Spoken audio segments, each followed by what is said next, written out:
Delapan fakta anggota polisi jadi korban pengeroyokan debt collector. Masyarakat Palembang baru-baru ini dihebohkan dengan video viral seorang pria dikeroyok oleh beberapa oknum yang diduga merupakan para debt collector. Informasi pengeroyokan itu beredar di media sosial Instagram pada Selasa 22 Februari 2022. Nampak dalam video itu seorang pria ditarik oleh sekelompok orang keluar dari gedung Palembang Icon Mall. Warganet banyak menduga keributan itu merupakan perihal utang piutang yang dilakukan oleh seorang pria yang terekam dalam video viral tersebut. Baru diketahui bahwa pria yang diduga jadi korban pengeroyokan itu merupakan seorang polisi yang bertugas di Polsek Pali. Berikut ini kami sajikan fakta-fakta seorang anggota polisi jadi korban pengeroyokan sekelompok debt collector. Security duga sekelompok debt collector.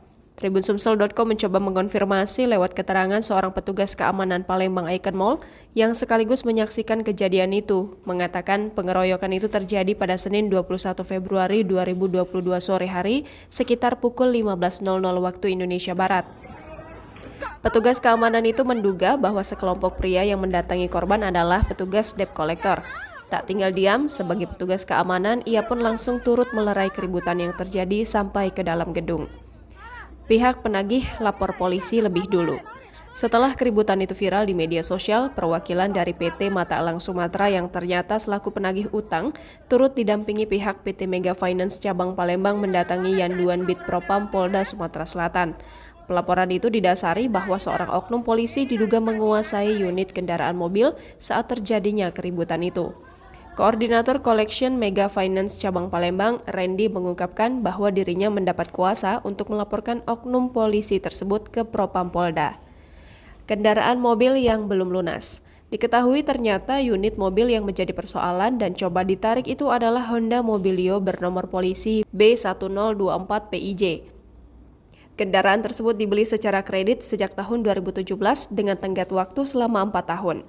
Namun baru dibayarkan selama 6 kali angsuran dan tidak dilunasi. Pihak penagih mendapat informasi bahwa nomor polisi tersebut kini sudah berganti. Pihak penagih beri alasan baru lapor sekarang. Pihak penagih memberikan alasannya mengapa mereka baru melaporkan di balik kejadian yang viral itu sekarang. Mereka mengaku bahwa saat angsuran mobil tersebut tak lagi dibayarkan, mereka belum memiliki surat kuasa dari kantor pusat Mega Finance di Jakarta. Diduga korban pengeroyokan adalah anggota polisi. Setelah video pengeroyokan di pelataran Palembang Icon Mall viral di jagat media sosial, diduga korban pengeroyokan itu merupakan seorang anggota polisi bernama Rehan. Rehan merupakan seorang anggota polisi yang bertugas di Polres Pali. Rehan mengaku menjadi korban pengeroyokan oleh sejumlah debt collector itu resmi membuat laporan kepolisian di SPKT Polda Sumsel pada Selasa 23 Februari 2022 malam atas tindakan penganiayaan yang dialaminya. Rehan mengaku hanya meminjam mobil. Dalam wawancaranya, Rehan mengaku tidak mengetahui apa-apa terkait persoalan mobil yang ternyata tidak dilunasi angsurannya tersebut. Pengakuannya, mobil itu ia pinjam dari temannya lantaran mobil miliknya sedang rusak. Namun ia malah menjadi korban pengeroyokan saat itu. Rehan secara tegas membantah pernyataan yang menyebut mobil bermasalah itu sudah berpindah tangan ke dirinya. Dia mengaku tidak tahu apa-apa tentang persoalan mobil itu dikarenakan memang bukan miliknya. 9 oknum debt collector mendatanginya. Menurut Rehan, ada sekitar 9 orang pria yang mendatanginya saat itu. Tanpa menunjukkan bukti apapun, mereka langsung saja berniat mengambil mobil yang dibawa Rehan. Bahkan sempat ada yang mengaku sebagai polisi saat tindak pengeroyokan itu terjadi. Lakukan visum sebagai bukti pelaporan. Akibat dari keributan yang terjadi di pelataran parkir Palembang Icon Mall saat itu, Rehan mengalami sejumlah luka, di antaranya jari manis sebelah kiri yang keseleo, lebam di bagian tangan, serta lecet di sejumlah bagian tubuh. Tidak terima dengan perlakuan itu, Rehan akhirnya melakukan visum di Rumah Sakit Miria sebagai bukti pelaporan atas penganiayaan yang dialaminya. Mengingat bahwa ia sudah dilaporkan pihak penagih terlebih dahulu. Rehan sendiri tak habis pikir mengapa dirinya yang justru dilaporkan. Dia meyakini benar bahwa dirinya lah yang menjadi korban dalam persoalan ini. Rehan merasa bahwa pihak penagih itu merasa panik sehingga ia dilaporkan terlebih dahulu. Atas nama dari pemilik unit itu. Jadi dia hanya mungkin entah itu penada atau pemegang unit yang bukan ada di kontrak Mega Auto Finance atau yang terkait dengan mobil tersebut yang bermasalah.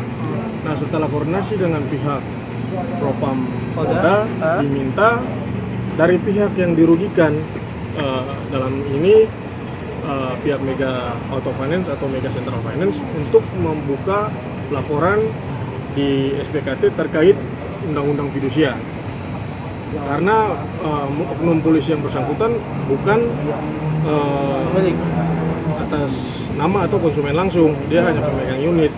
Nah, mungkin petunjuk dari pihak Propam harus buka laporan dari pihak Mega Auto Finance atau Central Finance dari pengembangan undang-undang fidusia, baru mungkin pengembangannya bisa lari sampai di sana, kurang lebih seperti itu. Pemilik kendaraan sendiri siapa nih Bang? Atas nama Suhendi. Siapa tuh Hendy tadi? Kalau informasi detailnya sih saya belum tahu. Cuman karena Arjan dari pihak PT Matalang Sumatera ini minta pendampingan, dari pusat itu minta pendampingan cabang Palembang langsung. Nah, makanya kita bersedia, kita langsung dampingi. Tapi untuk kronologinya langsung masih belum dapat informasi yang benar. Jangan lupa subscribe, share, komen, dan like ya.